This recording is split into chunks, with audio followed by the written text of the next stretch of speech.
जी मैं बिल्कुल शुरू से फिर से चालू करता हूँ। नितिन भैया, प्रभु नारायण जी नेमा और हमारे सभी जो सदस्य टीम हैं, शरद नेमा, श्वेता नेमा, सीमा नेमा जी, भारती नेमा जी, मंजूषा कतलाना जी, रागनी नेमा वाले सभी सदस्य हैं। मैं इन सभी का आभार व्यक्त करता हूँ जिन्होंने मुझे यहाँ पे आमंत्रित किया और मुझे प्रोत्साहित किया। अब नेमा समाज के बारे में छोटा सा एक व्याख्यान प्रस्तुत करने आपको जा रहा हूँ कि नेमा समाज क्या है।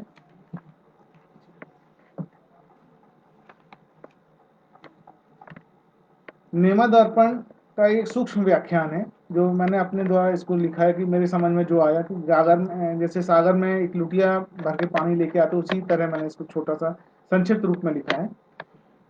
नेमा दर्पण जिसमें करते हैं श्री प्रभु नारायण जी नेमा और उनकी सदस्य टीम समय का पूर्ण समर्पण। यह दर्पण समाज का अक्स दिखाता है, अच्छाइयां बताता है और बुराइयों से हमें बचाता है। यह दर्पण की बात है खास, इस पर पूरा करता समाज विश्वास, पूरा नेमा समाज इस पर विश्वास करता है। समाज में यह नित्य नई जागृति जगाता है, नई नई प्रतियोगिताएं त्योहार व संस्कृति के अनुसार कराता है। जी आवाज आ रही है?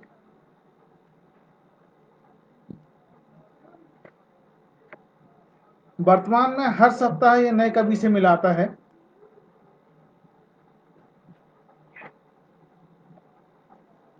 वर्तमान में हर सप्ताह यह नए कवि से मिलाता है।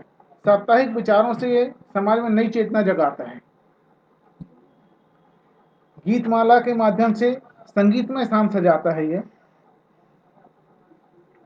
चित्रकला के माध्यम से बच्चों के मनोभाव दृश्य पटल पर लाता है। बच्चों की आजकल कैसे सोच है, बच्चे अपनी अपनी प्रकृति के बारे में या हर संस्कृति और त्योहारों के बारे में अपनी अपनी सोच बहुत अच्छी ड्राइंग बना के वो प्रस्तुत करते हैं। तो चित्रकला के माध्यम से बच्चों के मनोभाव दृश्य पटल पे लाता है। सांस्कृतिक प्रश्न प्रतियोगिताओं से सबका ज्ञान बढ़ाता है।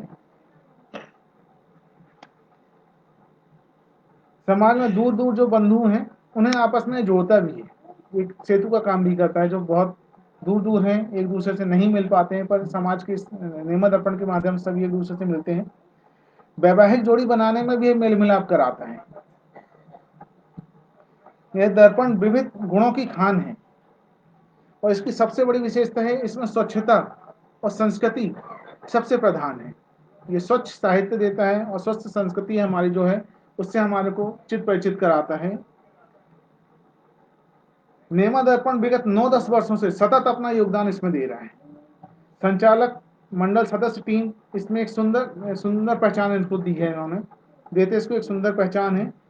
इसके सभी सदस्य और संचालक मंडल टीम को मेरा सत सत प्रणाम है तथा शुभकामनाएं कि आपका ये दर्पण सदा चलता रहे। यह मेरे द्वारा लिखा गया दर्पण का सूक्ष्म व्याख्यान है।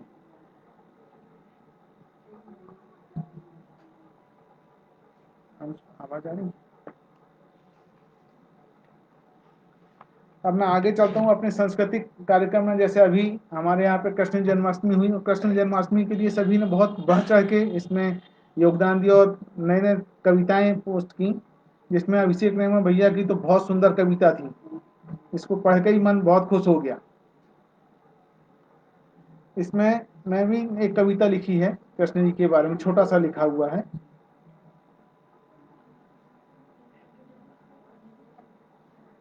कमेंट्स नहीं आ रहा, कमेंट नहीं आ रहे, देखना इसमें आ रहे हैं। इसमें दूध दही की नदियां बहे जहां वह गोकुल धाम है। दूध दही की नदियां बहे जहां वह गोकुल धाम है। नटखट कहना वहां की जान है। प्रेम भक्ति की वह पहचान है। बंसी भजैया भी उनका नाम है। कालिया सांप को बस में करना उनके लिए आसान है। बहुत छोटे थे, कालिया नाग को बस में कर लिया था और यमुना नदी जो को प्रदूषित करे तो वहां से उसको प्रदूषण मुक्त किया था। इंद्र प्रकोप से गिरधर वन रक्षा करने वाले, जनमानस की रक्षा करने वाले वह बलशाली महान है। छोटे से थे, शिंगली पे पर्वत को उठा लिया था और इंद्र प्रकोप से सभी गांव वासियों की रक्षा की थी। कंस के अत्याचार को अंत करने वाले कृष्ण पर हमें अभिमान है। उनके मामा कृष्ण थे कंस, और बहुत अत्याचारी थे, सभी को बहुत त्रस्त करके रखा था। उन्होंने छोटे ही से थे और कृष्ण जी का अंत कर दिया। उन्हें अपने दोस्त सुदामा की दोस्ती पर मान है। गुरुकुल में थे, सुदामा के साथ पढ़ाई करते थे, आए बहुत, सुदामा जी बहुत गरीब थे, पर उन्होंने गरीबी अमेरिका का कोई फर्क नहीं किया और उनको अपने दोस्त माना। तो दोस्त सुदामा की दोस्ती पर उन्हें मान है। गीता से उपदेश देने वाले कन्हैया का समाज में सर्वोच्च योगदान है।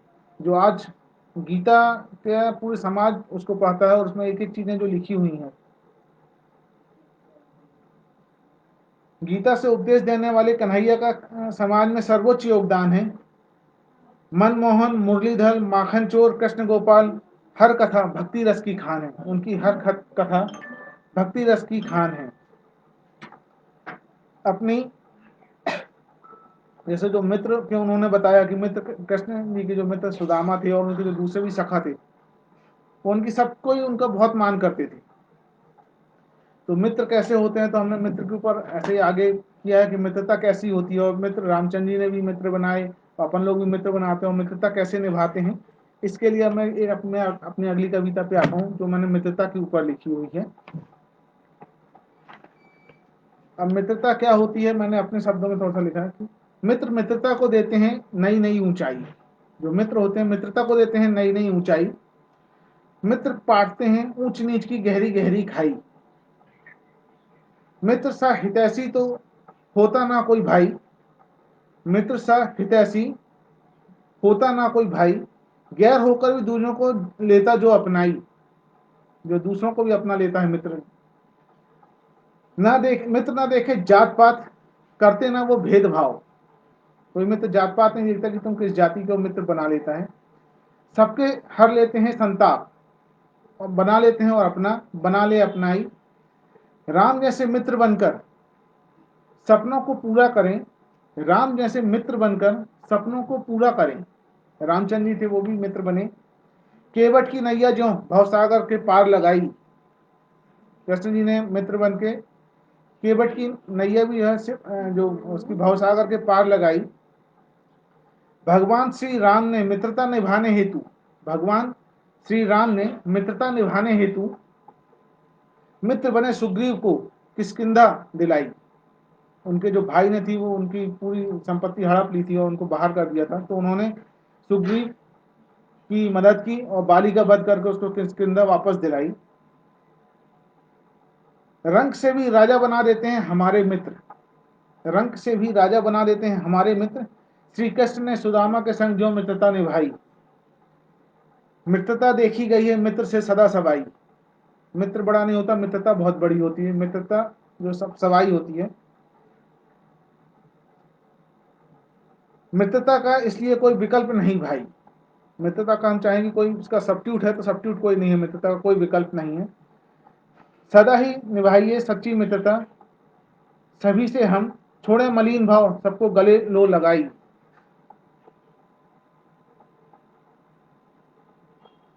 तो हमारे मित्रता के बारे में हमारे जो भाव थे, और सभी मित्र एक दूसरे से होते हैं। कमेंट बहुत धीरे धीरे आ रहा है, मैं पढ़ नहीं पा रहा हूँ, यहाँ पे समझ में नहीं आ रहा, बहुत स्लो चल रहे हैं।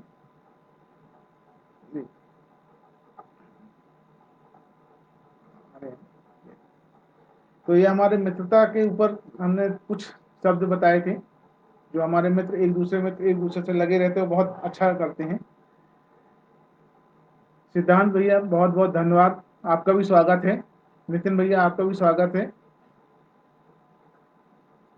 प्रकाश नीमा जी आपका भी स्वागत है। अब धीरे धीरे इसमें कमेंट आना चालू हुए हैं, और जिनका मैं छूट जाते हैं तो मैं उनको बाद में अपने अलग से बोलूँगा यहाँ पे।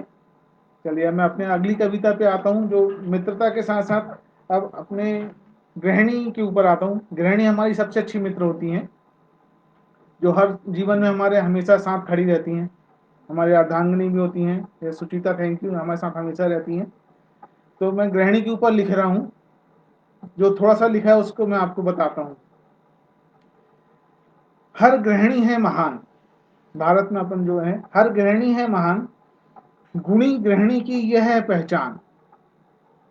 गुणी गृहिणी की यह है पहचान, जो रखती है परिवार में सभी का ध्यान। जो रखती हैं परिवार में सभी का ध्यान, परिवार की समृद्धि में इनका सर्वोच्च योगदान। जो हमारी जो है परिवार का जो विकास होता है वो गृहिणी के माध्यम से ही होता है। तो परिवार की समृद्धि में इनका है सर्वोच्च योगदान। इन्हें मिला देवी अन्नपूर्णा से वरदान, इन्हें मिला देवी अन्नपूर्णा से वरदान। यह रखती हैं हमारी भोजन व्यवस्था का ध्यान। हमको क्या खाना पाना है तो पीना है, ये सब हमारी गृहिणी ही बताती हैं कि क्या क्या करना है क्या नहीं करना है। तो यह रखती है हमारी भोजन व्यवस्था का ध्यान। इनका रसोई घर और पाक कला है एक संपूर्ण विज्ञान। इनका रसोई घर और पाक कला है एक संपूर्ण विज्ञान। इनके सभी गुणों को इन्हें पूर्ण ज्ञान, इनके सभी गुणों का इन्हें पूर्ण है ज्ञान। पूरे परिवार के स्वास्थ्य का रखें ये ध्यान, पूरे परिवार के स्वास्थ्य का ये रखें ध्यान। स्वच्छता इनकी रसोई में सबसे प्रधान, बहुत साफ सुथरी रसोई रखते हैं। पूरे परिवार के चिकित्सक हैं ये, घर और बच्चों की शिक्षक भी हैं ये। इनकी सलाह का करो आप सम्मान, इनके कार्य साधने में आप भी दें कुछ योगदान। हर गृहिणी है महान, सभी मेरा सभी मातृशक्ति को सत सत प्रणाम। थैंक यू श्वेता दीदी, थैंक यू रागिनी दीदी, थैंक यू सीमा दीदी। आप सभी मेरा तो और प्रोत्साहित कर रहे हैं, बहुत धन्यवाद आप सभी का। साक्षी थैंक यू दीदी, अर्चना दीदी थैंक यू। अब इसके आगे मैं चाहता हूँ गृहिणी, तो हमारे जो गुणी गृहिणी के बारे में मैंने बताया, जो सभी के यहाँ रहती हैं सबकी। और हमारी जो मातृशक्ति है तो बहुत अलग अलग कई चीज़ों की वो करती हैं, और इन्हीं के कारण हमारे घरों में मुस्कान हमेशा बिखरती रहती है, चहल पहल रहती है, और जो खुशियाँ इन्हीं के कारण ही हमारे साथ आती हैं। तो अभी ऐसे जो मुस्कान है, और ये मुस्कान के ही अलग अलग होते हैं। तो मैंने अगली कविता में आप आता हूँ जो मैंने मुस्कान के ऊपर लिखी हुई है। हाँ, और ये जो मैंने इसके पहले जो कविता पढ़ी है मित्रता वाली, ये मैंने लिखी थी, पर हमारे जो आदरणीय जी डॉक्टर कृष्ण कुमार जी नेमा हैं, इन्होंने इसमें हमको संशोधित करके बताया था। बहुत वो करते हैं, प्रोत्साहित करते हैं नए नए साहित्य, हमारे साहित्य शिरोमणि हैं ये। तो हम लोग जो लिखते हैं तो उसमें अगर कुछ गलतियां होती हैं तो वो हम लोग को बताते हैं गलतियां ये हैं, और उसको सुधार भी कराते हैं। तो उनका बहुत बहुत धन्यवाद, और हमको भी ऐसे ही मार्गदर्शन से हमेशा मिलते रहे। तो ये है, और उनका बहुत बहुत धन्यवाद आदरणीय कृष्ण कुमार जी नेमा जी का। हाँ, दीदी ने लिखा, श्वेता दीदी ने लिखा सुंदर व्याख्यान, थैंक यू दीदी। अभिषेक ने लिखा थैंक यू अभिषेक भाई। तो चलिए अब मैं आता हूँ अपनी मुस्कान कविता पे आता हूँ कि मुस्कान को मैंने अलग अलग की कैसी मुस्कान किसकी होती है, इसके बारे में थोड़ा सा लिखने का अच्छा वो किया है। सुनिए आपको अच्छा लगे। एक छोटी सी मुस्कान, एक छोटी सी मुस्कान जो होती है हम सबकी पहचान। एक बालक की मुस्कान जो कराती माता को वात्सलता का रसपान। एक कृष्ण सी मुस्कान जो बनी प्रेम की पहचान। कृष्ण जी हैं, मुस्कुराते थे तो प्रेम की पहचान जो बनते, जो एक कृष्ण सी मुस्कान जो बनी प्रेम की पहचान। मुस्कान का किसी से बैर नहीं, इसके जैसा कोई मित्र और नहीं। आप अकेले भी हैं, मुस्कुराते रहिए, बहुत अच्छा सुख मिलता है। एक किसान की मुस्कान जो डाले निर्जीव धरा में लहलाती फसलों की जान। जब किसान मुस्कुराता है तो फसल लहला जाती है। एक चिकित्सक वैद्य की मुस्कान, एक चिकित्सक वैद्य की मुस्कान जो रोगी के लिए करे संजीवनी से काम। डॉक्टर को देख के मरीज बहुत खुश हो जाता है, और डॉक्टर अगर मुस्कुरा दे तो मतलब मरीज के लिए तो बिल्कुल जान आ जाती मरीज में कि ये तो मेरे को ठीक ही कर देंगे बिल्कुल। एक सैनिक की मुस्कान, एक सैनिक की मुस्कान जिस पर देश करे अभिमान। एक होती बैरी कुटिल मुस्कान, ये थोड़ी सी बहुत खतरनाक होती है, इससे सावधान रहना चाहिए। एक होती है बैरी कुटिल मुस्कान जो कराती है दुश्मनों से सावधान। मुस्कान एक ऐसा अस्त्र है जो दुश्मनी को करे परास्त। जो एक दुश्मनी भी अगर आप मुस्कुरा के दुश्मन से भी मिलते हैं तो वो अपना हो जाता है। एक होती है मीलों लंबी मुस्कान जो कराती है सभी को अपनेपन का भाव। मतलब आदमी मुस्कुराता है तो सबको लगता है कि अपना है आदमी, जैसे हमारे प्रधानमंत्री जी हैं। एक होती है मधुर मुस्कान, एक है मधुर मुस्कान जो हारे को भी जीतने की प्रेरणा करे प्रदान। कृष्ण कुमार जी, नेमा जी, आगरदारी, आपका स्वागत है। आपका आना बस मेरे को बहुत गौरवपूर्ण है मेरे लिए। तो आप आए, आपको बहुत बहुत स्वागत है। मैं आगे चलता हूँ। एक ऐसे मुस्कान एक ऐसा नाता है जो परमात्मा को भी भाता है। मुस्कान एक ऐसा नाता है जो परमात्मा को भी भाता है। यह है अनमोल, इसका कोई नहीं है मोल। ये एक ऐसा भंडार जो हो लुटाने पे अपार, नहीं जिसका कोई पारावार। जो बनाए गैरों को अपना, ऐसी मुस्कान सदा अपने अधरों पर रखना। जो बनाए गैरों को अपना, ऐसी मुस्कान सदा अपने अधरों पर रखना। कविता सुन के या पढ़कर सोच में मत पड़ जाना। बस एक बार मुस्कान अपने अधरों पे लाना और इसको अपनी पहचान बनाना। क्या हो गया?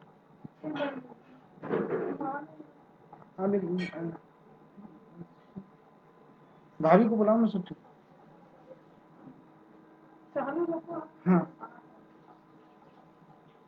ये लगता है नेट फिर बंद हो गया है।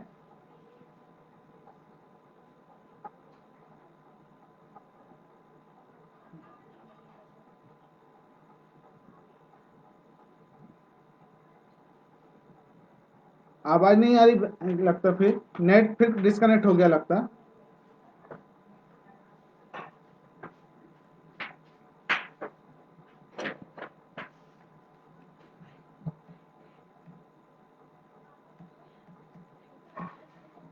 देखो इसमें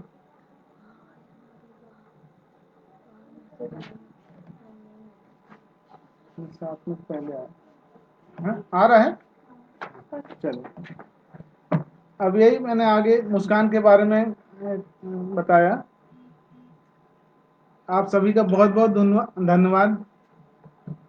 सुचिता, नीमा, बहुत बहुत धन्यवाद। नितिन भैया, प्रभु नारायण मामा जी, समाज में नवोदित प्रतिभा, थैंक यू मामा जी। विजय नेमा जी, बहुत बहुत धन्यवाद। आपका बहुत बहुत स्वागत है, आप मेरे को सुनने आए। ये मेरा गौरवपूर्ण है, मेरे लिए तो बहुत क्षण है ये। चलिए, अब मैं अपने आगे आता हूँ। कि मैंने लिखी हुई है, इसमें कविता लिखी हुई है, मानव काया जो अपन हम जो हैं, और अपन अभी समाज को क्या दे रहे हैं क्या नहीं दे रहे हैं, इसके लिए मैंने लिखा हुआ है। प्रवीण नेमा जी, जय हो, धन्यवाद। अजय नेमा जी, धन्यवाद। चलिए, मैं अब आता हूँ अपनी अगली कविता मानव काया पे। वैसे नेट डिस्टर्बेंस का थोड़ा सा लेट हो गया था। पंच तत्व से बनी है काया, अपनी पंच तत्व से बनी है काया, भगवान का वरदान है। मानव काया का कर्म क्षेत्र प्रधान है। अपनी जो मानव काया का इसका कर्म आप जो करते हैं वही प्रधान है, कर्म क्षेत्र प्रधान है। किए गए कर्मों से होती इसकी पहचान है। जो हम काम कर रहे हैं उससे ही हमारी पहचान हो रही है। किए गए कर्मों से होती इसकी पहचान है। बल बुद्धि और प्रेम भाव की अद्भुत इसकी खान है। बल बुद्धि और प्रेम भाव की अद्भुत इसकी खान है। इसकी शक्ति तुम पहचानो, सबको तुम अपना मानो। सभी हमारे भाई बंधु हैं। प्रभु को अपना शीश नवाओ, प्रेम भाव और मानवता सारे जग में फैलाओ। आज इसकी कमी बस हो रही है, प्रेम भाव और मानवता बस कमी होती जा रही है। तो प्रेम भाव और मानवता सारे जग में फैलाओ। प्रकृति के इस वरदान को प्रकृति की प्रगति में लगाओ। प्रकृति के इसके वरदान को प्रकृति की प्रगति में लगाओ। अन्न जल और वायु दूषित होने से बचाओ। भगवान का जो छोटा सा भगवान अपन जो रूप बोलते हैं, तो भगवान भूमि, गगन, वायु, अग्नि और नीर, ये पांच तत्व मिलकर जो भगवान शब्द बनता है, तो ये हमारी पूरी काया इसी से बनी है। कि काया की पूजा पे हम योग्य बनाएं, अपने जीवन काल में ही कुछ ऐसा कर जाएं। अब हमारा जीवन बहुत छोटा सा है, जो उसके लिए तो अपने जीवन में कुछ ऐसा करना चाहिए कि हमारे ना रहने पर भी सबको हमको याद करें। मरने के बाद भी हम लोगों के काम आए। मरने के बाद भी हम लोगों के काम आए। अंगदान कर अपने हाथ निहत्थे को देकर उसके काम में हाथ बटाएं। अपने हाथ किसी निहत्थे को देकर उसके काम में हाथ बटाएं। ये अंगदान के लिए बोला था। मैंने एक जगह सुना था कि अंगदान करने से बहुत होता है। मैंने भी अपने इसका रजिस्ट्रेशन करा के रखा हुआ है। नेत्र दान कर किसी की अंधियारी दुनिया में उजाला लेकर आए। नेत्र दान कर किसी की अंधियारी दुनिया में उजाला लेकर आए, हृदय दान कर बड़े हृदय होने वाले का खिताब पाएं, हृदय दान कर बड़े हृदय होने वाले का खिताब पाएं, अपनी किडनी से किसी के जीवन जीवन का रसपान कराएं, अपनी किडनी से किसी को जीवन का रसपान कराएं, अपनी काया को दान कर अपनों के बीच छोड़ जाएं, अंग दान और देह दान को अपनाएं। ये मेरी पर्सनल है कि और सभी को ये अनुरोध है कि अपन कुछ ना कुछ अपने मरने के बाद अपन क्या करेंगे, अपने शरीर को तो भस्म हो जाएगा, तो इसको अगर हम कर दें, किसी को दान करते हैं तो 15 लोगों को इसका 13 लोगों को इसका फायदा हो सकता है। तो मेरी बिटिया बोल रही है बहुत सुंदर पापा, और सभी से मैं अनुरोध करूंगा कि ज़्यादा नहीं तो कुछ ना कुछ तो अपने शरीर का दान करना चाहिए किसी को, कि अपने मरने के बाद वो काम आए और नाम वो अपना रहे और एक नाम अपना वहाँ छोड़ जाए। चलिए, अब मानव काया के बाद आते हैं कि अब सबका अपना अपना नज़रिया होता है। मेरा नज़रिया था कि अच्छा होना चाहिए, किसी का इसमें अच्छा होता है, किसी का बुरा होता है, तो देखने के नज़र और नज़रिए का फ़र्क हो जाता है। तो मैंने ऐसे ही लिखी थी एक कविता, कुछ ना कुछ कभी कभी लिखते रहते हैं, तो नज़र और नज़रिए के ऊपर लिख दी थी मैंने। अब आपको पसंद आती है नहीं आती है आप कमेंट करके बताइएगा। तो आपका नज़रिया, तो मैंने लिखा हूँ, आपको जो नज़र आता है, आपको जो नज़र आता है वह सत्य नहीं बताता है। हम देखते कुछ और हैं और बाकी हमको कुछ और आता है। वह सत्य नहीं बताता है, आपको देखने का नज़रिया एक कल्पना चित्र बनाता है। जो हम देख रहे हैं उसके द्वारा हमें अपने दिमाग में कल्पना चित्र बना लेते कि क्या हो रहा है, तो एक कल्पना चित्र बनाता है। नज़र नज़र का फेर है, नज़र नज़र का फेर है, यह एक नज़रिए का खेल है। किसी को अच्छाई दिखाई देती है तो केवल कोई बुराई ही नजर आती, केवल कई लोग केवल बुरा बुरा देखते हैं, अच्छाई तो उनको दिखती नहीं है। तो किसी को केवल अच्छाई नजर आती है और केवल किसी को बुराई बुराई नजर आती है, तो कई केवल बुराई नजर आती है। यह केवल मन के आकलन का फेर है। हम जैसा सोचते हैं वैसे ही हमारा को दिखाई देता है, तो ये केवल मन के आकलन का फेर है। नजरिए में सकारात्मकता जरूरी है। आप अगर देख रहे हैं तो आपको पॉजिटिवनेस चाहिए, आपको तो नजरिए में सकारात्मकता जरूरी है, इसके बिना जिंदगी अधूरी है। आप भी ऐसे नजरिए को अपनाइए, आप भी ऐसे नजरिए को अपनाइए कि आप बुराई में भी अच्छाई और सच्चाई को देख पाएं। आपको जो नजर, केवल आपको नजरिए बदलने की देर है। दुनिया में तो अच्छाइयों की बहुत रेलम पेल है, फिर नजरिए बदलने में क्यों देर है। तो बस मैं यही चाहूंगा कि आपको सभी एक सकारात्मक नजरिया करिए, पॉजिटिव चीज देखिए, जो अच्छा होता है करिए, बुराई को बिसराते चलिए। जी श्वेता जी ने लिखा है, चाचा जी ने सचमुच कवियों को प्रोत्साहित किया। ये तो बहुत सही बात लिखी दी है आपने, आपको भी बहुत बहुत धन्यवाद। आप लोग भी नए नए सभी कवियों को प्रोत्साहन कर रहे हो, लेके आ रहे हैं मंच पर। नितिन भैया भी आप बोल रहे हैं कि सभी का स्वागत है, आभारी हैं नितिन भैया हम आपके। जी, कृष्ण कुमार जी ने कहा धन्यवाद बेटा। नहीं, धन्यवाद तो हम आपको देते हैं कि आपने हमको पूरा सहयोग देते हैं और हमारे को मार्गदर्शन करते आ रहे हैं। चलिए, अब मैं अपने और इसमें आते हैं। तो अब वही नज़रिए का है, तो मैंने कहीं भी कुछ भी दिख जाता तो मैं उसको लिखने की आजकल कोशिश करता हूँ। तो सब्जियों में भी कविता नजर आ जाती कभी कभी, तो ऐसे ही मैंने सांभर की सब्जी को देखा तो उस पर कविता नजर आ गई। तो मैं आपको करता हूँ थोड़ी सी, है ये ऐसे ही बच्चों के उस पर लिखी थी मैंने, तो मैं आपको सुनाता हूँ। इसका मैंने नाम दिया था टिंडा मैडम। तो आपके सामने प्रस्तुत करता हूँ मैं ये कविता। ककड़ी गाजर टिंडा मैडम, बंठन कर तुम कहाँ चली। ककड़ी गाजर टिंडा मैडम, बंठन कर तुम कहाँ चली, हाथ तुम्हारे मिर्ची जैसे। आलू भाई तुम्हें पुकारे, टमाटर दूर खड़ा निहारे। भिंडी बहन तुम्हें पुकारे, ओ टिंडा मैडम तुम कहाँ चली, ओ टिंडा मैडम तुम कहाँ चली। प्याज आंटी हमें रुलाए, लौकी दीदी खड़ी मुस्कुराए। प्याज आंटी हमें रुलाए, लौकी दीदी खड़ी मुस्कुराए। पत्ता गोभी पत्ता ओढ़े रास्ते में है खड़ी। पत्ता गोभी पत्ता ओढ़े रास्ते में है खड़ी, बैगन राजा कद्दू मामा ले आए गाड़ी बड़ी। बैगन राजा कद्दू मामा ले आए गाड़ी बड़ी, तोरई गाड़ी से चिल्लाई, तोरई गाड़ी से चिल्लाई, सब बैठो गाड़ी में भाई, सब बैठो गाड़ी में भाई। बोली साध अनुष्का और बच्चों के घर जाएंगे, बोली साध अनुष्का और बच्चों के घर जाएंगे, सब मिलकर सामान हम बनाएंगे, ताकत उनकी बढ़ाएंगे, सब बच्चे ताकतवर होके कोरोना को हराएंगे, सब बच्चे ताकतवर होके कोरोना को हराएंगे। तो मैंने ये लिख दी थी ऐसे ही सब्जियों को देख के, और उसमें एक आ गए थे मेरे पास गाजर और टिंडा आ गए थे, तो मैंने उसकी एक गुड़िया भी बनाई थी, वो मैंने फेसबुक पे भी पहले डाली हुई है, कभी आप लोग देखिएगा उसको। थैंक यू दीदी। चलते हाँ बोलते चल रहे हैं यहाँ, ठीक है, पर कमेंट थोड़ा सा लेट आ रहे हैं तो मैं कमेंट देख नहीं पा रहा हूँ, बहुत स्लो चल रहे हैं। मैं आप सभी को रिप्लाई दूंगा बाद में, धीरे धीरे आ रहे हैं यहाँ पे। चलिए, अब यहाँ कोरोना कोरोना तो लोगों को बहुत तंग करके रखा है, मंदी काल भी चल रहा है, कहीं कुछ है तो इसमें, और जो न्यूज़ वगैरह आती है हमारी, तो वो ऐसे डरा डरा के बिल्कुल बताते हैं न्यूज़।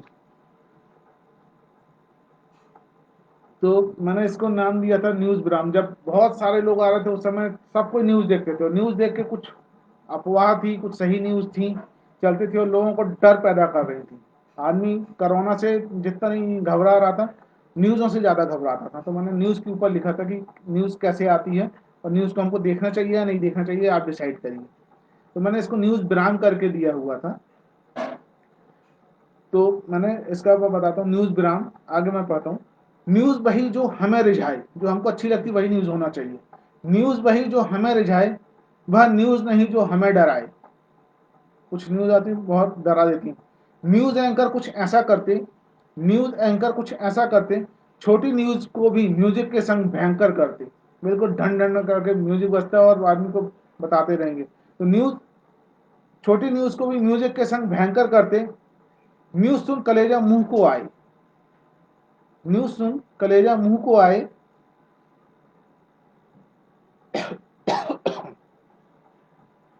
शांत दिमाग में कोहराम मचाए। न्यूज़ सुनने को तो अब तुम कुछ विराम, न्यूज़ सुनने को दो तुम कुछ विराम, घर के मैं करो अब दूसरे काम। न्यूज़ को छोड़ दो सुनना, बहुत सुन लिया न्यूज़, बार बार वही चीज़ एक ही चीज़ रिपीट हो रही है, तो अब घर के दूसरे काम करो। मनोबल को तुम अपना बढ़ाओ, अफवाह को तुम दूर हटाओ। कहीं कहीं कुछ होती कि बहुत फैल गई, अफवाह फैल गई, तो उनको दूर हटाओ। सजग व सतर्क होकर परिवार के संग समय बिताओ। सावधानी रखिए और सतर्क रहिए और परिवार के संग समय बिताइए। बगिया में एक पेड़ लगाओ तुम, जनमानस को पर्यावरण का महत्व समझाओ। जनमानस को पर्यावरण का महत्व समझाओ। देश की स्थिति जानने हेतु तुम, अगर सही देश की न्यूज़ जानना है और सब कुछ करना है, तो डीडी न्यूज़ वन जो है वो लगाओ। डीडी वन की न्यूज़ लगाओ, वो पूरी देश दुनिया की सही समाचार देता है, वो एक ही बार देता, बार बार नहीं देता वो। मन शांत कर तुम परिवार संग समय बिताओ। टेंशन लेने की कोई जरूरत नहीं, परिवार जो है वो उसमें। सुरक्षा के अपनाए अपना कर कोरोना को दूर भगाओ। 2 गज की दूरी, मास्क जरूरी, वैक्सीन लगाकर यह दो मंत्र को अपनाओ। तो अपने को यही बात हमने न्यूज़ के समय लिखा था कि जो बहुत डरा रहे थे, तो वो है। सत्यम भैया thank you, Ragini the thank you.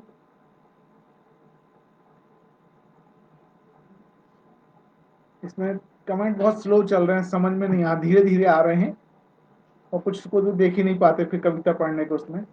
पर हम आप सभी का बहुत अभिनंदन करते हैं जो हमारे को सुन रहे हैं, और मैं सबका रिप्लाई बाद में दूंगा। अब ऐसे न्यूज़ से लोग परेशान थे, और न्यूज़ के साथ साथ अब उसके बाद फिर गर्मी भी पड़ने लगी, तो गर्मी से परेशान होने लगे। कोरोना के बाद गर्मी, गर्मी के बाद अब बरखा आई, बरखा भी आई है तो ज़्यादा नहीं आई है, तो मैंने बरखा के ऊपर लिखी है, जो छोटी सी अभी बारिश हुई थी उसी समय में लिखी थी। तो आप सुनिए, आपको अच्छा लगेगा। नितिन भैया थैंक यू। पंचतत्व वाले कमेंट अब मेरे पास आ रहे हैं यहाँ पे। तो बरखा आई, मैंने इसका शीर्षक दिया होता, छम छम करती बरखा आई, छम छम करती बरखा आई, धरती ने अपनी प्यास बुझाई। नन्हे बीज खेलने लगे, नन्हे बीज खेलने लगे, धरती में छुपन छुपाई। जो भी छिप जाएगा और बारिश में नहाएगा, जो भी छिप जाएगा और बारिश में नहाएगा, धरती माता की गोद में वह पौधा बन लहलहाएगा, धरती माता की गोद में वह पौधा बन लहलहाएगा, खड़ा खड़ा मुस्कुराएगा। आओ हम सब भी बारिश में नहाएं, बारिश का आनंद लेना है तो थोड़ा सा नहाने के बहुत मजा आ जाता है। आओ हम सब भी बारिश में नहाएं, खेल खेल में कई बीज लगाएं और अपनी एक बगिया सजाएं, एक छोटी सी बगिया अपन को भी सजाना है। बारिश की गिरती बूंदों को जल संरक्षण कर हम बचाएं, आज जल संरक्षण करना बहुत जरूरी है। बारिश की गिरती बूंदों को जल संरक्षण कर हम बचाएं, जल निधि जल संपदा अब हमें बचाना है, अब उसे व्यर्थ नहीं बहाना है। बहुत इसके जो बहा दिया हमने इसके, तो अब इसको व्यर्थ नहीं बहाना है। जल हमें बचाना है। तब नवजीवन हम पाएंगे जब नए जल तंत्र बनाएंगे और जल को हम बचाएंगे। जल मंत्र को अपनाना है, जल की हर एक एक बूंद अब हमें बचाना है। ये संकल्प हमको निभाना है कि जल व्यर्थ नहीं बहाना है, जल की हर एक एक बूंद को हमको बचाना है। तो ये कविता दीदी thank you, Prabhu Narayan Mavi thank you, बाहर लिखा आपने। श्वेता दीदी थैंक यू। अब बरखा आई, बरखा के बाद भी आदमी ये है कि जितनी होना चाहिए थी बारिश अभी तो नहीं हुई है, बहुत कम हुई है, आधी से भी कम हुई है। नी नेमा जी थैंक यू। तो अब इसके आगे मैं चलता हूँ कि अब एक आम आदमी है, तो आम आदमी पहले कोरोना से परेशान, फिर गर्मी से परेशान, फिर बारिश नहीं होने से परेशान। तो थोड़ी सी नेगेटिव है, पर मैं नेगेटिव नहीं लिखना चाह रहा था, पर थोड़ा सा लिखा, पर कुछ पे कई बार दिमाग हो जाता, अशांत हो जाता, तो मैंने उस समय लिखा था। तो मैं आम आदमी हूँ, यह मैंने लिखा था। अनुष्का ने लिखा है आउटस्टैंडिंग पापा, थैंक यू बेटा। नितिन भैया ने लिखा आपकी सोच महान। नहीं सर, हमारी सोच महान नहीं, आप सभी ने हम लोगों को बताया तो हम लोगों की सोच और अच्छी होते जा रही है। दी ने लिखा शानदार, पर दीदी की कविताएं तो हमसे भी शानदार होती हैं। अभिषेक भैया थैंक यू भैया। चलिए अब मैं आता हूँ आम आदमी के बारे में, कि आम आदमी कैसे परेशान है, तो मैं उसके लिखता हूँ अपने जो है। मैं हूँ आज जैसे मैं हैरान हूँ, आज मैं हैरान हूँ अपनी, जो आम आदमी वो बोल रहा है, आज मैं हैरान हूं अपनी खुशी को ढूंढता हुआ परेशान हूं, अपनों को खुशी देता हूं फिर भी गुमनाम हूं। तो इसमें लिखा है कि अपन बहुत सभी के लिए खुशी के लिए काम करते, फिर भी आपको कोई वो नहीं पूछता। तो अपनों को खुशी देता हूं फिर भी गुमनाम हूं, लोगों में बुराई देखकर भी अनजान हूं। बहुतों के बारे में बुराई देख के अपन अनदेखा कर देते हैं, तो लोगों में बुराई देखकर भी मैं अनजान हूं। खुशी और गम का एहसास है कम, खुशी और गम का एहसास है कम, जैसे जीते जी मैं बेजान हूं, जैसे जीते जी मैं बेजान हूं। मंदी और बंदी और नई बीमारियों को जानकर भी अनजान हूं। आजकल समाज में मंदी की बीमारी भी चल रही है, बंदी की बीमारी भी चल रही है, और नई नई कोरोना जैसी बीमारी चल रही है। इन सबको जानकर भी मैं अनजान हूं। आदमी को घर के बाहर निकलना ही पड़ता है, किसी न किसी रूप में जाना ही पड़ता है। आज समाज और देश की स्थिति से कुछ परेशान हूं, आज समाज और देश की स्थिति से बहुत कुछ परेशान हूं। रास्ते बंद हो रहे हैं आज, रास्ते बंद हो रहे हैं आज, अपना मैं अनजान हूँ। अब सब अपनों के बीच हैं, फिर भी अपन कुछ अनजान से हैं आज, अपनों में भी मैं अनजान हूँ। मीठे वचन नहीं है, मीठे वचन नहीं है, पर कुछ कटु वचनों से लहूलुहान हूँ, कुछ कटु वचनों से लहूलुहान हूँ। मैं आज कुछ हैरान हूँ, ये कुछ ऐसी मैंने लिख रहा था। फिर बोला नहीं नहीं, अब मैं आम आदमी हूँ तो भाई, नहीं नहीं मैं आम आदमी हूँ, तो अपने आप को संभाल के रखना है। नहीं नहीं मैं आम आदमी हूँ, अब मुझे हारना नहीं है, मुझे हारना नहीं है, मुझे नई चुनौतियों से लड़ना है, मुझे नई चुनौतियों से लड़ना है, मुश्किलों में भी मुस्कुराते हुए चलना है। नई ऊंचाई को फिर हम पाएंगे, नई नई मिसाल फिर हम बनाएंगे, नई ऊंचाई को फिर हम पाएंगे और नई नई मिसाल हम बनाएंगे। आम आदमी हिम्मत कभी नहीं हारता, आम आदमी हिम्मत कभी नहीं हारता, अपना जीवन हंसते हुए गुजारता है। हंसी और खुशी परेशानियों को कम करते हुए हमेशा आगे बढ़ते रहिए। ये आम आदमी का तो बहुत दृढ़ संकल्प है कि कैसी भी परेशानी आ जाए, कुछ भी आ जाए, वो हंसते हुए उसको झेल लेता है और धीरे धीरे उसको पार हो जाता है, कुछ सहयोग से कुछ बिना सहयोग के, सब टीम चलते रहती है। तो आम आदमी होना अब अपने आप में गर्व की बात है। आम आदमी, मैं अपने हिसाब से बोलता हूँ, मैं आम आदमी हूँ पर मैं परेशान नहीं, मैं अब गर्व से बोलता हूँ कि मैं आम आदमी हूँ।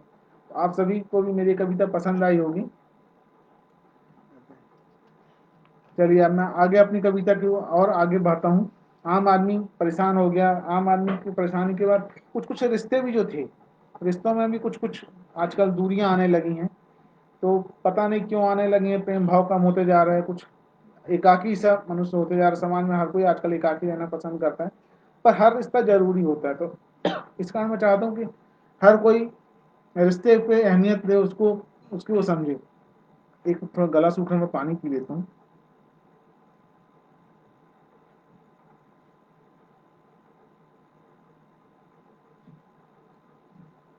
तो अब मैं आता हूँ अपनी अगली कविता रिश्ते में।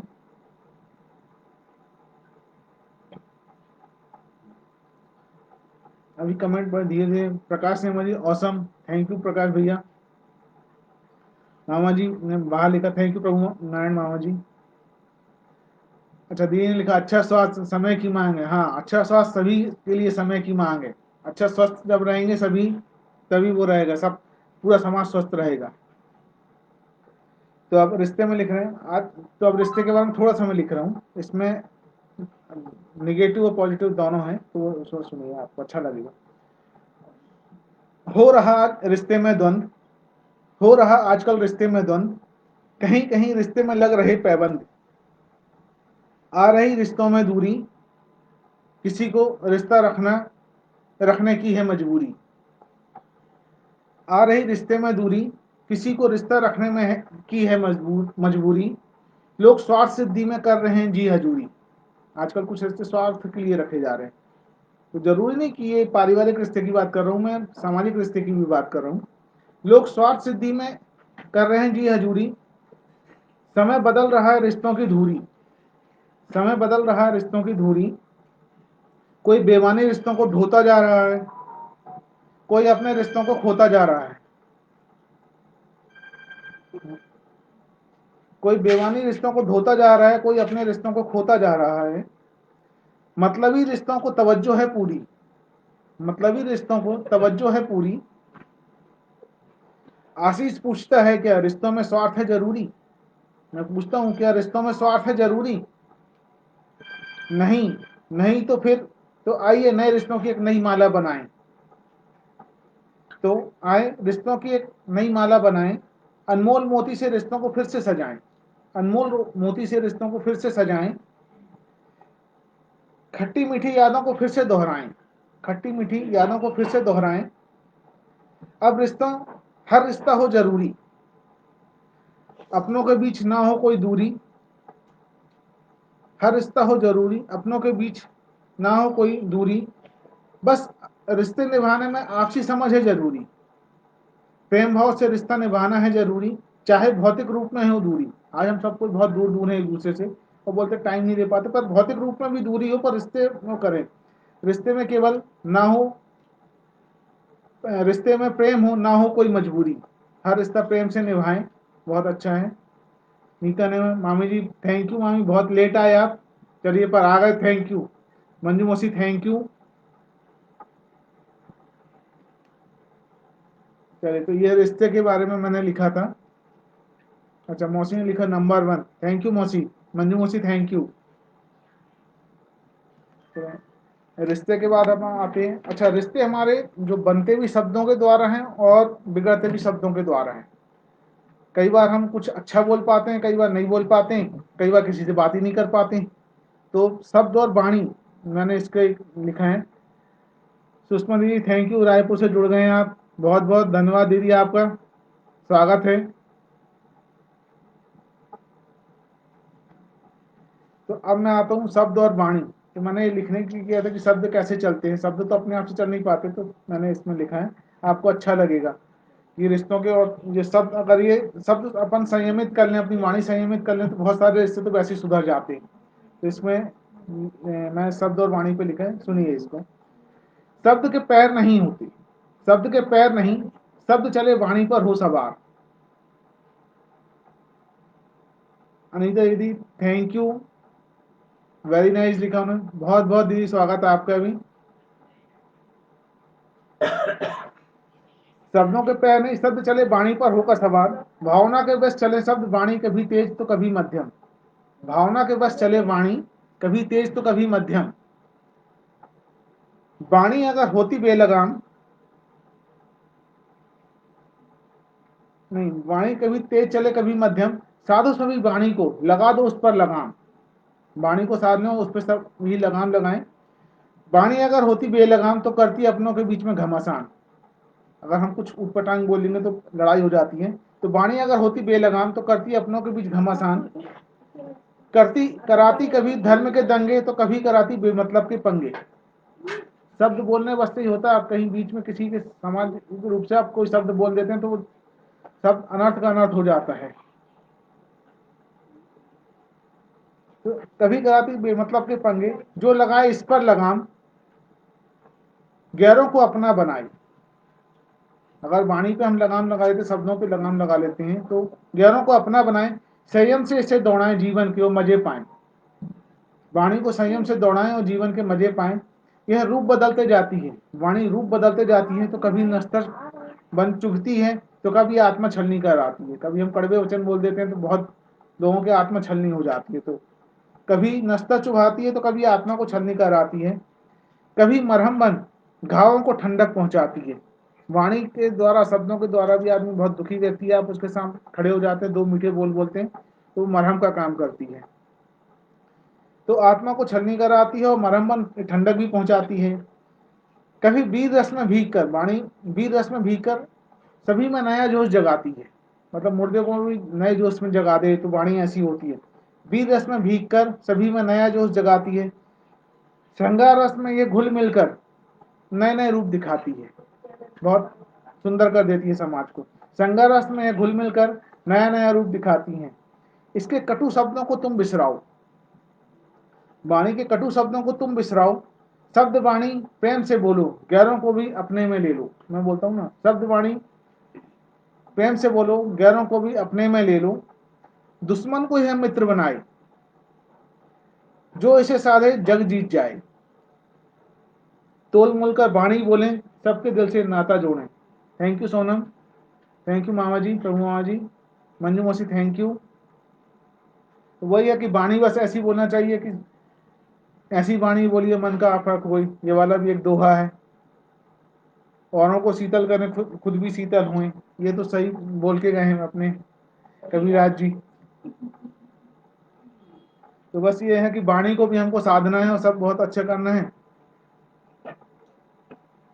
आज नेटवर्क बहुत कमजोर है। हाँ दिनेश भैया, नेटवर्क थोड़ा कमजोर है, इस कारण थोड़ी सी गड़बड़ी हो रही है। कस्टमर आज जी, अंकल जी थैंक यू, बेहतरीन शब्द लिखा आपने, थैंक यू आपका। आप अभी, हाँ बहुत बहुत धन्यवाद आपका, आप हमेशा जुड़े रहिए। बस मेरे को बहुत अच्छा लग रहा है कि आप हैं और मेरे को कमेंट कर रहे हैं। अब मैं अपनी अगली कविता पे आता हूँ कि अपन शब्द वाणी बोल दिए, तो मैं पूजा पे आता है कि पूजा कैसे करते हैं। तो मैंने इसके पहले भी नेमा संदेश में ये कविता पाठ किया था, इसको मेरे को बहुत अच्छी लगती है कविता, इस कारण मैं इसको फिर दोबारा यहाँ पे भी लेके आया हूँ और आप लोगों को के सामने इसको मैं फिर से पढ़ना वो कर रहा हूँ। तो पूजा कैसे करते हैं, सब कोई अपनी अपनी अलग पूजा करते हैं। तो मैंने अपनी पूजा कैसे की है इसके लिए लिखा है कि मेरी पूजा है पुष्प और वृक्ष उगाने में। मेरी पूजा है वृक्ष, पुष्प और वृक्ष उगाने में। मेरी पूजा है पंछी को दाना चुगाने में। मेरी पूजा प्यासे की प्यास बुझाने में भी है। मेरी पूजा है प्यासे की प्यास बुझाने में। मेरी पूजा है बच्चों को हंसाने में। कोई अगर बच्चा है उसको हंसाने में मेरे को बहुत अच्छा लगता है कि बच्चों के साथ खेलना बहुत पसंद है मेरे को। तो मेरी पूजा है बच्चों को हंसाने में। मेरी पूजा है गिरते को बचाने में। अगर कोई गिर रहा है या कुछ हो रहा है, कोई को किसी चीज़ की ज़रूरत है, तो मेरे को पहले उसकी मदद के लिए पहुंचना चाहिए। तो मेरी पूजा है मदद के लिए हाथ बढ़ाने में। तो मेरी पूजा है गिरतों को बचाने में। मेरी पूजा है मदद के लिए हाथ बढ़ाने में। मेरी पूजा है पर्यावरण को बचाने में। पर्यावरण बहुत प्रदूषित हो रहा है, तो आप अपने स्तर पर जो कुछ भी करते हैं उसको बचाने में करिए। मेरी पूजा है कुविचार बिसराने में। बुराइयों को मैं ज़्यादा याद रखना पसंद नहीं करता। मेरी पूजा है अन्न और जल बचाने में। आजकल बहुत अन्न जल बहुत व्यर्थ जा रहा है खाने पीने में, जैसे बड़ी बड़ी पार्टियां चलती हैं, कुछ होती हैं, तो मैं ये नहीं चाहता कि सब जगह बंद हो, पर हाँ उसकी कमी हो कि जिससे लोग अन्न और जल के बर्बादी को रोक सकें। अच्छा, मेरी पूजा है आपके मुस्कुराने में भी है, तो मुस्कुराइए और मेरी पूजा में शामिल होकर मेरी पूजा को सफल बनाइए।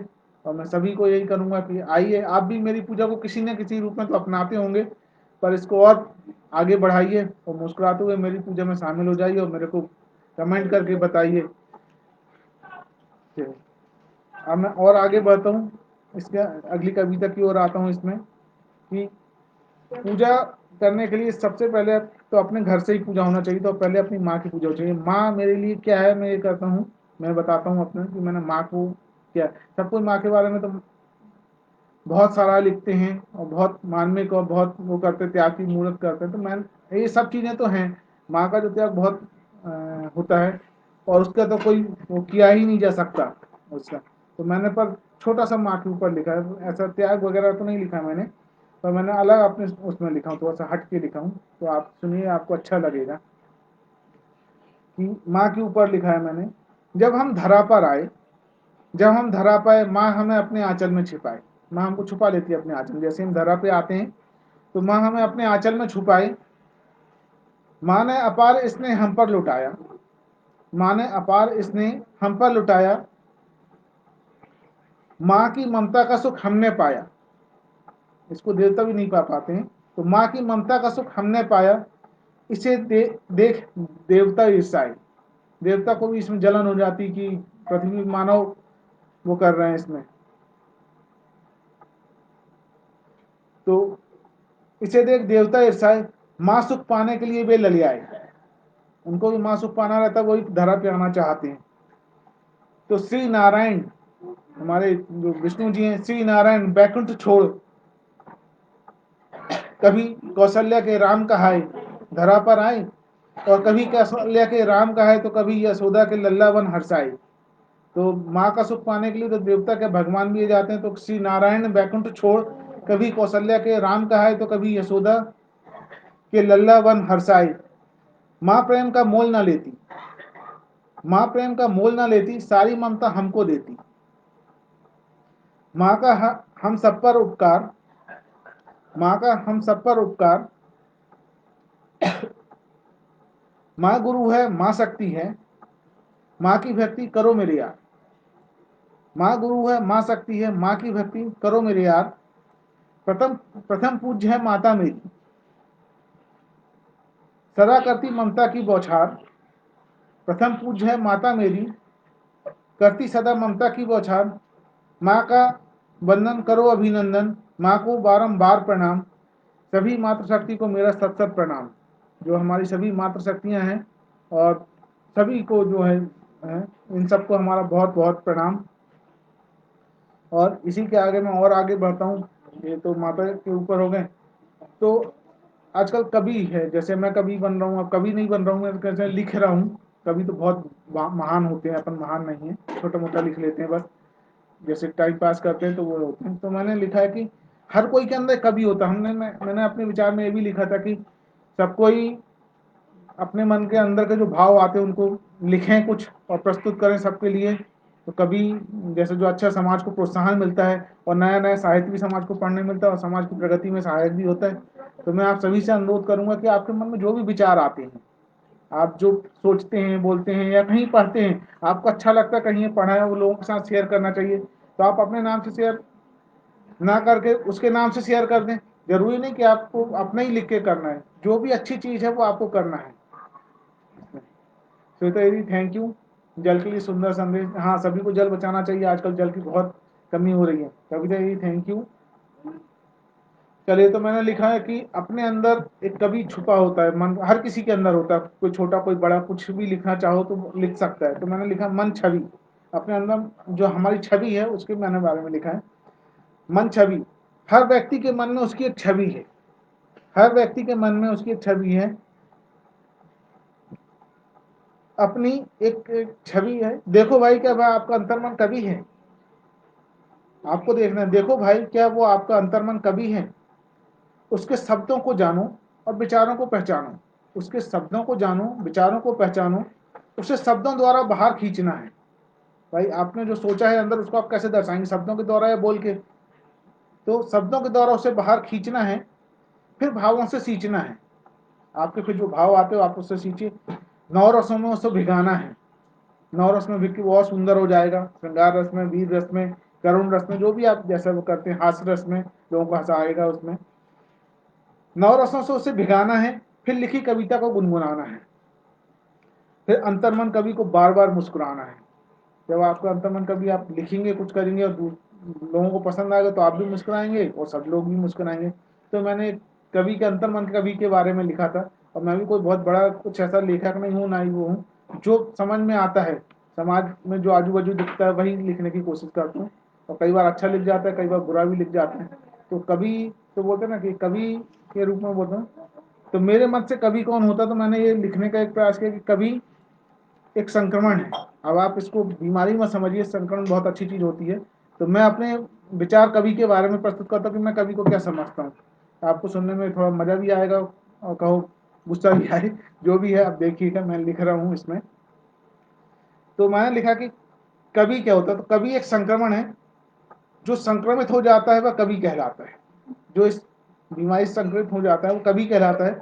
वह अपनी कविता के माध्यम से इसे समाज में फैलाता है। जो संक्रमण है ये अपने कविता के माध्यम से ही फैलाता है।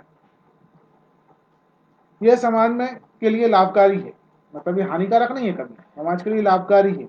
यह संक्रमण आज का नहीं, बहुत वर्षों पुराना है। मतलब आज तो चल रहा है पर ये बहुत हजारों वर्षों पुराना है। ये बहुत वर्षों पुराना है। इससे संक्रमित व्यक्ति पहले कवि कहलाता था, और जो ज्यादा संक्रमित हो जाता है वो महाकवि कहलाता था। तो वो अपनी कविता के माध्यम से जो समाज में फैलाते थे, और इस संक्रमण को समाज में कविता के माध्यम से ही फैलाते हैं वो। जो दूसरे सुनाते, कईयों को कविता सुनाते, देख लिखते देखे देखे दूसरा एक नई कवि तैयार हो जाता। तो संक्रमण कविता के माध्यम से फैलते हैं। तो वो अपनी कविताओं के माध्यम से संक्रमण को समाज में फैलाते रहे। और नई पीढ़ी, इसकी कई पीढ़ी, मतलब एक पिता पुत्र और उसका पुत्र भी लगे रहते थे, काम में लगे रहते थे। जो अधिक संक्रमित हो जाते थे वे राज दरबार में राजकवि पद पा जाते थे। और कई विधाओं में पाया जाता है। कवि संक्रमण कोई एक पर्टिकुलर विधा के लिए नहीं होता है। कोई भक्ति रस में करता था, कोई हास्य रस में करता, कोई वीर रस में करता था। तो ये कई विधाओं में पाया जाता था एक संक्रमण। तो यह संक्रमण कई विधाओं में पाया जाता है। इसके कई प्रकार होते हैं, जैसे भगवान की भक्ति में लीन हो जाना, भक्ति भजन आदि गाना। कोई वीर रस का कवि हो जाता है तो समाज में नया जोश जगाता है। कहीं कहीं जो होता है कि सेना के काम में भी होते हैं। तो बहुत सारे तो मैंने इसमें लिखा था। तो यही। तो कोई हास्य रस में लोगों को हंसाता है। जब कुछ लोग ज्यादा सीरियस होने लगते तो हास्य रस के कवि भी आ जाते, तो हास्य रस में लोगों को हंसाते। तो इसी का इसका क्षेत्र बड़ा व्यापक है। और हर क्षेत्र में कोई अपना अपना नाम करता, कोई हर क्षेत्र का नहीं होता, जानकार नहीं होता, पर हर कई कई ऐसे होते हैं जो एक विशेष क्षेत्र में बहुत अपना नाम कमाते हैं। तो कुछ संक्रमित लोग इसको पेशे के रूप में भी अपना रहे हैं। भाई पहले जैसे कवि बन गए, तो बहुत कविताएं लिखने लगे, कविता लिख लिख के कुछ कविताएं किताब छपाने लगे, पैसा कमाने लगे, तो वो पेशे के रूप में भी इसको अपनाया है। तो यह संक्रमण कोरोना काल में तो बहुत फैला है और अपने समाज में भी फैलाया है। समाज के हमारे जो ग्रुप हैं, नेमन दर्पण और जो दूसरे ग्रुप भी हैं, उन्होंने भी इसमें नए नए कविताओं को, कवियों को जगाया है इसमें। उनको ये नई नई कविताएं लिख के आ रही हैं। तो ये संक्रमण बहुत अच्छी बात है कि फैला रहे हैं, और जरूरी भी है ये। तो सभी सदस्यों के द्वारा इसमें फैलाया गया है। जो नेमन दर्पण सदस्यों द्वारा भी इसे फैलाया है, जिसमें समाज को बहुत फायदा हुआ है। और कोरोना काल से भी लोग इसमें कोरोना से भी बच गए। जो कभी संक्रमण फैला है, इससे बहुत से लोग कोरोना से बच गए। कैसे बच गए मैं बताता हूँ इसको आपको। जब संक्रमित कभी ग्रस्त हो जाते थे तो अकेले में कुछ नहीं, जैसे भाई जैसे हम भी संक्रमित हुए तो हमको भी अब 2-4 सालों से तो हमारा लिखने का मन हुआ। तो संक्रमित हुए तो अकेले में बैठ के कुछ ना कुछ लिखते थे। जब अकेले में बैठ के लिखते थे तो बाहर लोगों से नहीं मिलते थे ज्यादा, कि लिख ही रहे हैं बैठ के, तो दूसरे लोगों से बच जाते थे, तो कोरोना से बच जाते थे। और फिर लिखने के बाद जैसे ही हम बाहर जब लिख के आते थे, लोगों के बीच में बैठ के, सभी के लिए नहीं बोले, मैं अपने लिए बता रहा हूँ कि पर्सनल अनुभव बता रहा हूँ, कि अपना जब बैठ के कविता सुनाते थे तो लोग हमें अकेला कर जाते थे, भाग जाते थे उठ के। तो वो भी कोरोना से बच जाते थे, हम भी कोरोना से बच जाते थे। तो मतलब बहुत मजेदार था ये एक्सपीरियंस, कि जब भी हम करते थे तो ऐसे ही होता था, ये हमने कुछ लिखा तब हम अकेले रहे और सुनाया तब फिर हम अकेले रहे। जब लोगों के बीच में रचना सुनाते थे तो लोग झटपट अकेला करके भाग जाते थे और बस फिर हम कोरोना से बच जाते थे। अब तो मैं सोचने लगा हूँ कि ये जब ये फायदा देखा कि भाई लोग भाग जाते हैं, तो मैं सोचने लगा हूँ कि अब कोरोना और बीमारी से बचने के लिए समाज को मुजरिमों से बचाने के लिए भी कविता जो कवि हैं वो बहुत काम आ सकते हैं। तो सरकार से भी मैं अपील कर रहा हूँ कि इसके लिए संक्रमित व्यक्तियों के लिए नियुक्त किया जाए, जहाँ पे कोरोना फैल रहा है या जो दूसरे वो फैल रहे हैं, तो वहाँ पे ऐसे कवि संक्रमित व्यक्तियों को नियुक्त किया जाए। जो सजा प्राप्त लोग हैं, जो पूछताछ रूम में कुछ नहीं बोलते हैं, तो उनको कविता सुना सुना कर टॉर्चर किया जाए।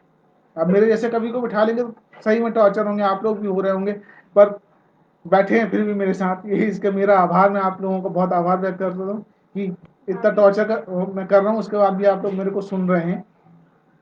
तो सजा प्राप्त लोगों को भी पूछताछ रूम में भी इसको मतलब नियुक्त करें कवि को।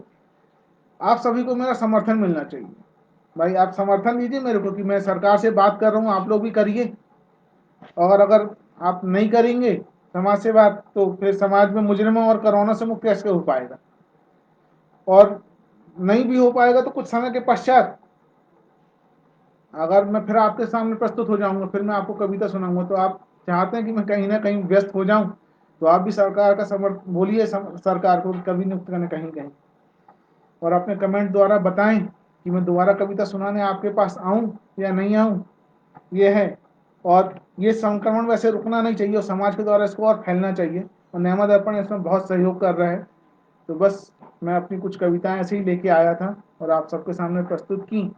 अब आपको कैसा लगा है? प्रभु नारायण जी, माओ जी बोले बहुत बढ़िया, दीदी भी बोले थैंक यू दीदी, सुचिता ने बोला सो गुड, थैंक यू। आप सभी का बहुत बहुत आभार, और आदरणीय प्रभु नारायण जी, नीमा मामा जी और अन्य सभी टीम का, जो हम लोग नई नई प्रतिभाएं जो भर के आ रही हैं और जो नए नए आप प्रस्तुतियां दे रहे हैं और जो प्रतियोगिताएं करा रहे हैं, इससे समाज को बहुत अच्छा प्रगति की ओर जा रहा है समाज। और बहुत कुछ हम लोगों को भी सीखने को मिल रहा है, बच्चों को सीखने को मिल रहा है, गृहिणियों को सीखने को मिल रहा है, और हर जगह उन्नति उन्नति हो रही है, विकास ही विकास हो रहा है। तो आप सभी का साधुवाद, आप लोग सदा ऐसे ही प्रयास करते रहिए, और जो हम लोगों से सहयोग बनेगा वो हम लोग करते रहेंगे।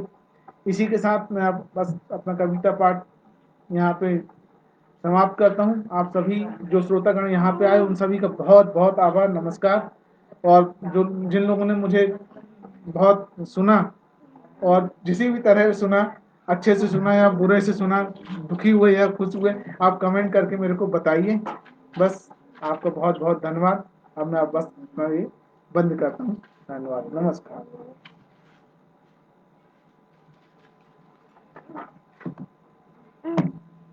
साथ बंद कर देना। ये इधर पे टच करो साथ में। अरे हाँ ना क्लिक।